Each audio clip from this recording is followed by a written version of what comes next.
High above Earth, the Krylonian warship Eternal Dominion cast a shadow across the moon's cratered surface. Supreme Commander Vexthal stood motionless, his crystalline form refracting the starlight that streamed through the bridge's panoramic viewport. 6 sensor stalks extended from his crystalline crown, each one processing different streams of data about the primitive world below. Remarkable, he hummed, the sound resonating through his crystalline body. Their atmosphere is practically toxic. How do they survive in such corrosive conditions? The humans appear to have evolved in this caustic soup, Supreme Commander, Science Director Miralyn responded, her own crystalline form pulsing with shades of blue as she analyzed the data. Their biological structures are unlike anything in our database. They're composed primarily of water, a universal solvent. The Krylonian Empire had conquered 1,000 worlds across 3 galactic arms, but they had never encountered a species quite like this. The humans built their civilization in an environment that would dissolve a Krylonian in minutes. Their bodies contained acids that could eat through metal, and their very breath could corrode crystalline structures. On Earth, Dr. Sarah Chen sat in her Berkeley laboratory, staring at her electron microscope's display with growing amazement. The sample she was studying, a tiny fragment of material recovered from a scout probe that had crashed in the Mojave Desert, was unlike anything she had ever seen. "This can't be right," she muttered, adjusting the magnification.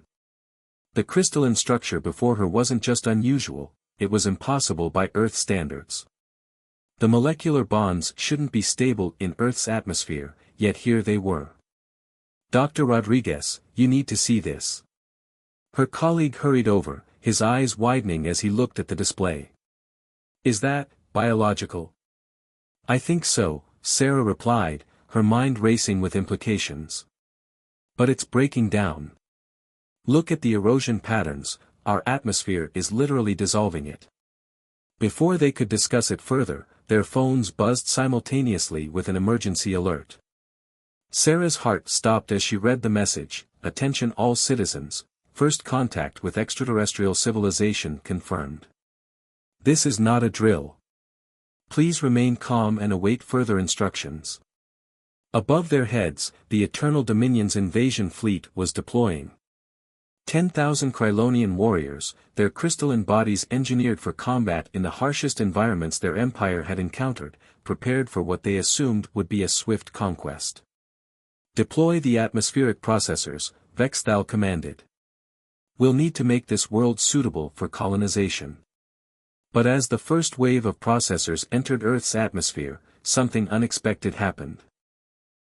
The machines, designed to begin converting Earth's atmosphere to something more suitable for Krylonian life, began to corrode almost immediately. In her lab, Sarah watched the strange objects falling through the sky, their surfaces already beginning to tarnish and decay. She looked back at her microscope data, then at the falling objects, and suddenly understood. "They can't survive here," she whispered, reaching for her phone. "Their entire biology is incompatible with Earth's environment."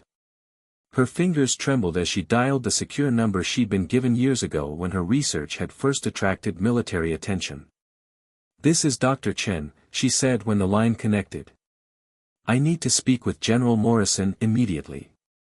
I know why they're here, and more importantly, I know how we can stop them." On the Eternal Dominion, alarms began to sound as the first atmospheric processors failed catastrophically. Vexthal's sensor stalks writhed in agitation as report after report came in of equipment failure. "Impossible," he resonated, his crystalline form clouding with dark patterns of concern. "Our technology has never failed like this. What is happening?" Supreme Commander, Miralyn's voice carried notes of fear. "I've completed my analysis of the planet's biological profile. We may have made a terrible mistake. This world isn't just inhabited by water-based life forms. Their entire biosphere is." She never finished her sentence. The first reports of Krylonian warriors dissolving in their own armor began to flood the command channels. Their supposedly impervious battle suits, designed to withstand the harshest known environments, were no match for Earth's naturally corrosive atmosphere. Sarah Chen stood in the Pentagon Situation Room 12 hours later, explaining to a room full of military leaders and politicians what she had discovered. Their entire civilization is based on crystalline structures, she explained, pointing to her data. Water is corrosive to them. Our atmosphere, our rain, even the moisture in our breath, it's all lethal to their biology. They chose the wrong planet to invade. General Morrison leaned forward, his eyes sharp with interest. Are you saying we don't need to fight them? That Earth itself will do it for us? Sarah nodded, but her expression was grim. Yes, but they won't retreat easily. Their empire has never failed to conquer a world they've targeted. They don't know how to handle defeat. And a cornered enemy is the most dangerous kind. As if to prove her point, new alarms began to sound. The Krylonian fleet was launching its second wave, but this time, they had adapted. Their ships were deploying massive energy shields, trying to create safe zones within Earth's toxic environment. The war for Earth was about to begin in earnest, and humanity's greatest weapon would not be their missiles or bombs, but the very air they breathed. 3 days into the invasion, the streets of San Francisco glistened with an otherworldly rain. It wasn't water falling from the sky, but rather a fine crystalline mist, the remains of dissolved Krylonian technology drifting back to Earth. Dr. Sarah Chen watched it fall from her makeshift laboratory in the Presidio bunker, each glittering particle a testament to humanity's unexpected advantage. The shield generators are failing faster than they can deploy them, Colonel Lisa Hayes reported, stepping into the lab with a tablet displaying real-time battle data. Their safe zones are collapsing within hours of establishment. But they're learning, adapting. Each new shield configuration lasts longer than the last. Sarah nodded, not looking up from her work. She had been studying samples of Krylonian biology for 72 hours straight, searching for ways to accelerate their natural deterioration in Earth's environment. The electron microscope showed her what she both hoped and feared to see: the aliens were beginning to develop protective layers against Earth's atmosphere. They're evolving, Sarah muttered, adjusting the microscope's focus. Their crystalline structure is attempting to create a water-resistant coating. We need to move faster. In orbit, Supreme Commander Vexthal faced the first real crisis of his 900-year military career. The Eternal Dominion's crew had sealed themselves inside triple-layered shield bubbles, but even these were showing signs of degradation. His sensor stalks twitched continuously, processing the mounting casualties and equipment losses. The humans haven't fired a single shot, Science Director Mira Len observed, her crystalline form clouded with anxiety. They don't need to. Their world fights for them. Then we will change their world, Vexthal declared. Deploy the atmospheric excavators. If we cannot adapt to their environment, we will strip it away entirely. The order sent massive machines plunging through Earth's atmosphere, each one designed to begin the process of atmospheric extraction. But Earth had another defense waiting, one that even Sarah Chen hadn't predicted. Lightning.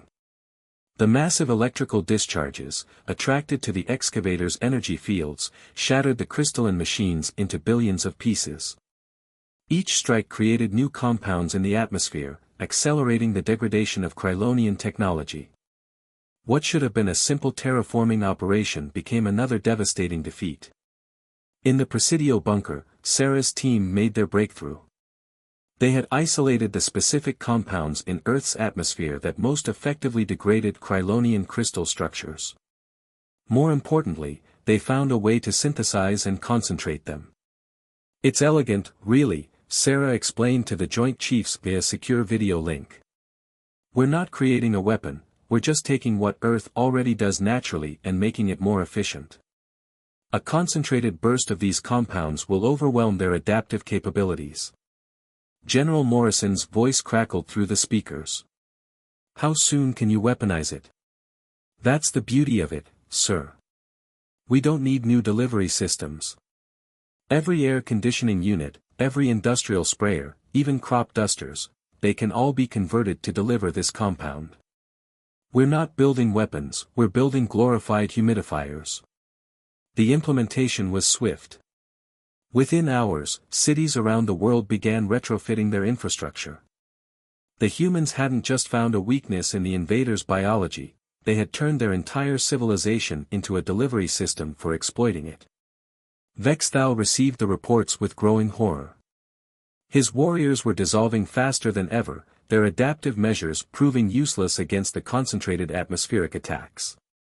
The humans had taken their world's natural defenses and turned them into a precision weapon. We underestimated them, Miralyn admitted, her form pulsing with distress patterns.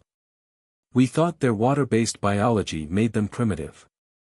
We never considered that it made them perfect weapons, Vexthal finished. He watched through his sensor stalks as another shield bubble collapsed, exposing a company of warriors to Earth's enhanced atmosphere. Their screams echoed through the command channel before dissolving into static. On the ground, Sarah worked tirelessly to refine the formula. Each new batch was more effective than the last, but she couldn't shake a growing sense of ethical concern. The Krylonians were dying in agony, their very forms dissolving into nothingness. "Are we still the good guys?" she asked Colonel Hayes late one night, watching another crystalline rain fall outside the bunker. "They came to strip our atmosphere, to remake our world in their image," Hayes replied firmly. "They would have killed every living thing on Earth in the process. Sometimes survival means making hard choices." Above them, the Krylonian fleet began to show signs of retreat. Individual ships started breaking formation, their commanders choosing survival over Vexthal's increasingly desperate orders. Earth's atmosphere had become a weapon more terrible than any bomb, any ray gun, any conventional arms. The invaders had come expecting to find primitives. Instead, they found that evolution had crafted humanity's own planet into the perfect defense system, and humanity had learned to weaponize it. The Pentagon's Strategic Command Center hummed with activity as Operation Pandora entered its final preparation phase. On the main screen, weather patterns swirled across a global map, each current and jet stream carefully calculated for maximum dispersal effect. Dr. Sarah Chen stood before the assembled military leadership, her exhaustion hidden behind a mask of professional determination. "The atmospheric delivery system is ready," she reported, gesturing to the global models. "Once we introduce the compound into the upper atmosphere, Earth's natural weather patterns will carry it to the entire Krylonian fleet within hours." General Morrison studied the data with a grim expression. "And you're certain this concentrated version won't have any adverse effects on Earth's ecosystems?" "We've run every possible simulation," Sarah confirmed. "The compound breaks down into harmless components after exposure to ultraviolet light. It's essentially a more concentrated version of what our atmosphere already does naturally." In orbit, the Krylonian fleet was in disarray. Supreme Commander Vexthal watched through his sensor stalks as another ship broke formation, its captain choosing retreat over certain death. The Eternal Dominion's once pristine crystal corridors were now clouded with stress fractures, the ship's very structure beginning to degrade despite their best shielding efforts. "Supreme Commander," Miralyn's voice carried tones of desperation, "the humans are altering their atmospheric composition. Our sensors detect increasing concentrations of corrosive elements in their upper atmosphere." Vexthal's form darkened with rage. "Impossible. No primitive species has ever managed to weaponize their entire planet's atmosphere. Launch the remaining excavators. All of them. We will strip their air away before they can use it against us." But humanity had anticipated this desperate move. As the excavators descended, a new player entered the game. Dr. Chen's colleague, Dr. James Rodriguez, had modified Earth's weather control systems, technology originally designed to mitigate natural disasters, to create controlled storm systems. The excavators flew straight into artificially generated supercells. Lightning, wind, and concentrated atmospheric compounds tore through their crystalline structures. The machines didn't just fail, they shattered, their fragments seeding the clouds with more corrosive material. In the Presidio bunker, Sarah watched the data streams with a mixture of awe and horror. "We're not just winning," she murmured to Colonel Hayes. "We're changing the rules of interstellar warfare. After this, no crystalline-based species will ever dare invade a water world again." The Krylonian response was swift but futile. They launched waves of fighter craft, hoping to shoot down Earth's weather control satellites.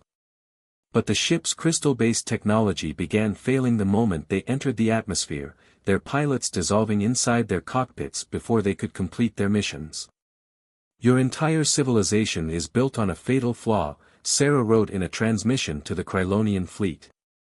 "You evolved in a universe where water was rare, where crystalline life could flourish. You conquered worlds that were like your own. But Earth? Earth is the ocean you never learned to swim in." Vexthal received the message with all 6 sensor stalks extended, absorbing its full implications. The humans hadn't just developed a defense, they had exposed a fundamental weakness in the entire Krylonian Empire's expansion strategy. In the upper atmosphere, Operation Pandora began. Modified weather satellites released their payloads, introducing Dr. Chen's compound into the jet stream. Within hours, a new kind of rain began to fall, one that carried within it the concentrated essence of Earth's natural defenses. The effect on the Krylonian fleet was catastrophic. Shield bubbles collapsed faster than they could be reinforced. Crystal structures that had withstood the energies of solar flares dissolved in minutes. The mighty empire that had conquered 1,000 worlds was being defeated by something as simple as enhanced rain. "We never needed advanced weapons," Colonel Hayes observed, watching the Krylonian ships begin emergency retreat procedures. "Our planet has been developing the perfect defense system for billions of years. We just needed to understand how to use it." But Sarah's victory felt hollow as she watched another crystalline rain fall, knowing that each glittering particle represented lives lost to her creation. "We've changed the nature of interstellar warfare," she said quietly. "After this, every species will look at their own planets differently, wondering what natural processes they could weaponize." The defeat of the Krylonian fleet marked humanity's first major interstellar victory, but it also marked a turning point in galactic warfare. Earth had proven that technological superiority meant nothing if you couldn't survive a planet's natural environment. The age of ecological warfare had begun. The Krylonian Empire's defeat at Earth reverberated across the galaxy like a shockwave through crystal. On thousands of conquered worlds, subjugated species watched their crystalline overlords struggle with a new, terrifying reality: they were not as invincible as they had believed. Inside the Eternal Dominion, Supreme Commander Vexthal faced open rebellion. His sensor stalks detected agitation patterns rippling through his crew's crystalline forms as they received transmissions from the Empire's frontier worlds. "The Aquarians of Kepler 186f have risen up," a communications officer reported, his crystalline surface clouded with fear. "They're using their oceanic environment as a weapon, just as the humans taught them. 3 colonial outposts have already fallen." Miralene, who had once been the fleet's proud science director, now served as a reluctant voice of reason. "We must retreat entirely, Supreme Commander. Each moment we remain in Earth's vicinity, our ships deteriorate further. The humans have not only defeated us, they have shown the galaxy our greatest weakness." On Earth, communications officer Maya Patel had intercepted these transmissions from her station at the Global Defense Network headquarters. A former linguistics professor who had specialized in pattern recognition, she recognized something crucial in the Krylonian communications: fear. "Their entire society is based on crystalline perfection," she explained to Dr. Sarah Chen and General Morrison during an emergency briefing. "The idea that they could be dissolved, broken down to their component parts, it's more than just a physical threat to them. It's an existential horror." Sarah understood immediately. "It's like body horror for them. We're not just killing them, we're unmaking them." Maya nodded grimly. "And I think we can use that. Psychological warfare against a crystalline species. We're in uncharted territory." With approval from Earth's unified command, Maya began broadcasting carefully crafted messages to the Krylonian fleet. Each transmission included detailed microscopic imagery of crystalline structures dissolving in Earth's enhanced atmosphere, accompanied by precise scientific explanations of the process. The effect was devastating. Entire squadrons began retreating without orders. The rigid command structure of the Krylonian military, maintained for millennia through their crystalline hive mind networks, began to fracture. "You built your empire on worlds that could not fight back," Maya's broadcasts declared. "But Earth is not alone. Every water world you've conquered now knows your weakness. Every rainstorm is a potential weapon. Every ocean breeze carries your defeat." In orbit, Vexthal watched his fleet disintegrate, both literally and metaphorically. Ships were abandoning formation faster than he could issue punishment orders. The crystalline communication networks, usually a source of unity and strength, now spread panic and rebellion at light speed. "The humans understand us too well," Miralyn observed, her form pulsing with defeated acceptance. "They've learned more about our biology in weeks than we learned about theirs in months of study. They've turned our greatest strength, our crystalline nature, into our greatest vulnerability." On Earth's surface, Sarah Chen worked with Maya Patel to refine their message.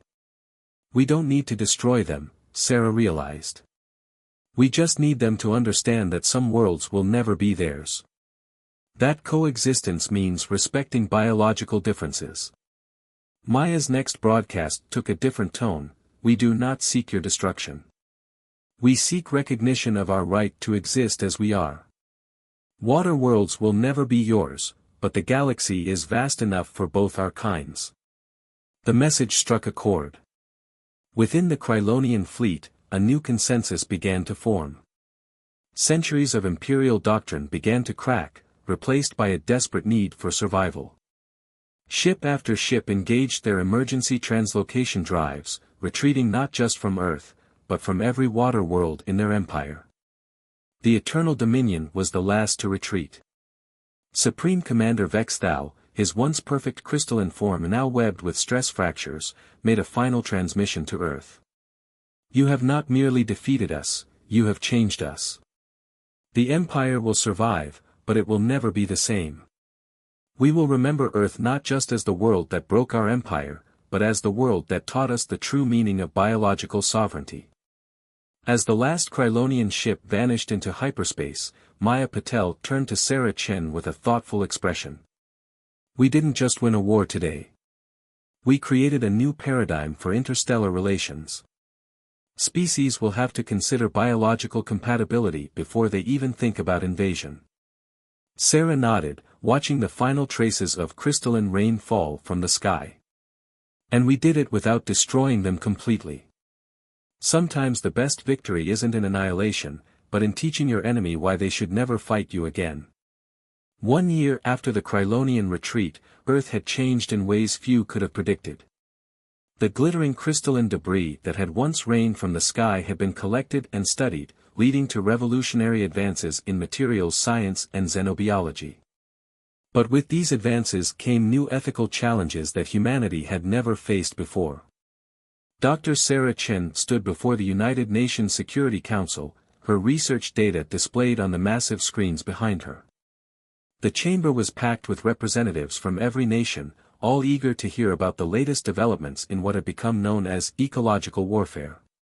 "We've identified 17 potentially hostile spacefaring species with biological vulnerabilities similar to the Krylonians," she explained, her voice heavy with the weight of responsibility.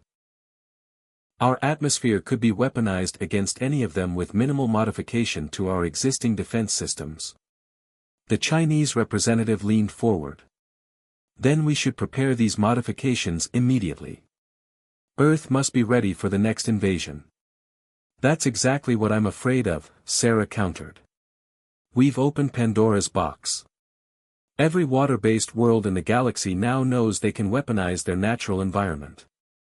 The Krylonians aren't the only ones learning from our victory.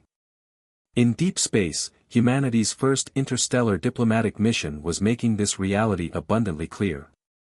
The UES Horizon, Earth's first faster-than-light vessel reverse-engineered from Krylonian technology, had made contact with 3 different species who had overthrown their crystalline overlords using variations of Earth's atmospheric defense strategy.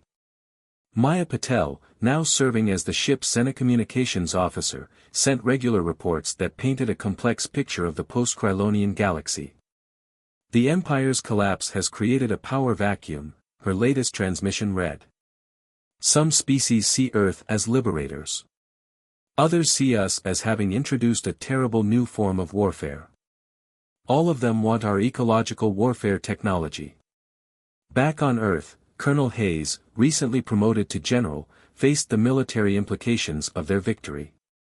"We've proven that technological superiority doesn't guarantee military success," she told a class of cadets at the newly established Xenological Defense Academy. "But we've also shown that the most effective weapons might be the natural processes we took for granted for millennia." In her Berkeley laboratory, now expanded into the Global Center for Xenobiological Defense Research, Sarah worked on what she considered her most important project yet, developing defensive measures against ecological warfare. The irony wasn't lost on her. "We have to assume other species will adapt our tactics," she explained to her team. "Somewhere out there, a silicon-based life form might be figuring out how to weaponize their planet's natural processes against water-based life like us. We need to be ready." The remnants of the Krylonian Empire had retreated to worlds that were naturally hostile to water-based life, establishing a smaller but more defensible territory. Their transmissions, still monitored by Earth's defense networks, spoke of radical reforms in their society. The concept of biological sovereignty, born from their defeat at Earth, had become central to their new political philosophy. Supreme Commander Vexthal, now serving on the newly formed Council of Ecological Coexistence, sent an unexpected message to Earth: "Our defeat has taught us that true power lies not in conquest, but in understanding and respecting the fundamental nature of different worlds and species. We seek to establish new protocols for interstellar relations, ones that recognize the right of all species to exist in their natural environments without fear of ecological warfare." The message sparked intense debate on Earth. Some saw it as a genuine opportunity for peaceful coexistence, others as a ploy to buy time for developing countermeasures. The truth, as Sarah Chen had come to realize, was probably somewhere in between. "We showed the galaxy that even a primitive species can defeat an advanced empire by understanding and utilizing their own natural environment," she told a gathering of international scientists. "But with that victory comes responsibility. We must ensure that ecological warfare doesn't become the galaxy's new doomsday weapon." As humanity took its first steps into the wider galaxy, the legacy of their victory over the Krylonians shaped every decision. Earth had proven itself a force to be reckoned with, not through superior technology or military might, but through understanding and weaponizing the very essence of their world. The age of ecological warfare had begun, but with it came a new appreciation for the delicate balance between survival and coexistence. Humanity had transformed from a primitive species to be conquered into the architects of a new paradigm in interstellar relations. The price of victory was eternal vigilance, not just against external threats, but against the temptation to use their newfound power irresponsibly. "We didn't just defend Earth," Maya Patel would later write in her memoirs. "We changed the rules of galactic warfare forever. Now we have to live with the consequences of that change, and hope that we have the wisdom to use our discovery to promote peace rather than endless conflict."